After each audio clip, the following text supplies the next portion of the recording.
Bonjour Corinne. Bonjour Arnaud. Merci d'accueillir monréseaudo.fr sur ton stand Plaçon. Merci de venir nous rendre visite, c'est un plaisir. Donc on connaît bien Plaçon, c'est des spécialistes des raccords. Ouais, spécialistes de la soudure pour le PE, les raccords, pour les tubes PE. Et puis on a également toute une gamme en mécanique, donc pas uniquement la soudure mais les raccords mécaniques, pour les tubes PE également.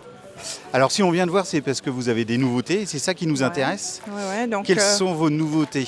Je crois que c'est surtout sur l'outillage.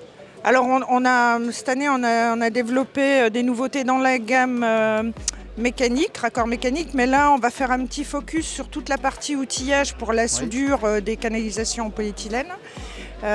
Donc l'outillage pour la soudure des raccords électrosoudables, et puis une machine semi-automatique pour la soudure bout à bout qui est en fait une technique très complémentaire à la technique de l'électrosoudable. D'accord. Machine semi-automatique, qu'est-ce qui n'est pas automatisé? Qu'est-ce qui est semi-automatisé?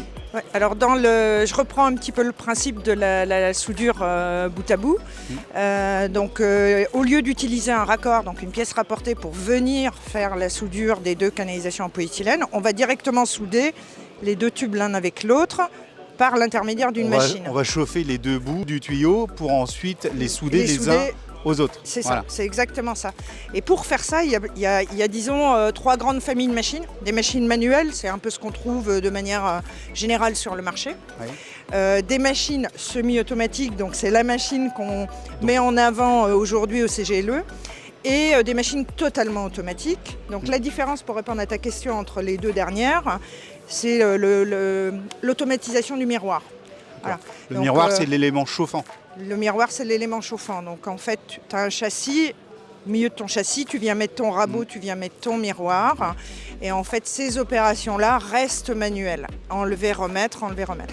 Pour tout le reste, la machine prend en compte ou intègre et automatise les paramètres de soudage, pression, température, temps.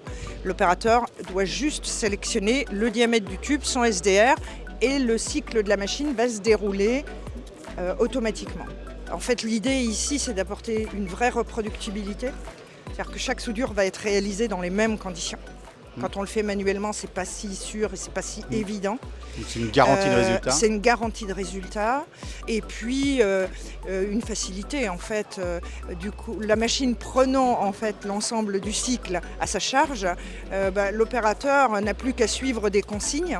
Elle a franchi des contraintes à l'opérateur. Elle a franchi totalement des contraintes, elle a franchi des calculs, elle a franchi du suivi. Donc ça devient une opération extrêmement simple, avec possibilité de former donc un pool de soudeurs plus important et au niveau des chantiers, d'avoir de la souplesse dans la réalisation des chantiers. Donc en dehors de cette machine bout à bout, on a aussi essayé, dans la même idée, d'apporter de l'automatisme ou en tout cas de rendre motorisables certains outils qui étaient manuels. L'idée, c'est d'apporter du confort aux opérateurs de soudure. Alors évidemment de la reproductibilité, évidemment une garantie de résultats et puis évidemment aussi alléger un peu la charge de l'opérateur. Donc on a développé, motorisé des racleurs pour faire alors cette fois cette technologie-là, électrosoudable, de manière à faciliter la tâche des opérateurs de soudure aussi. Merci Corinne. Merci Arnaud.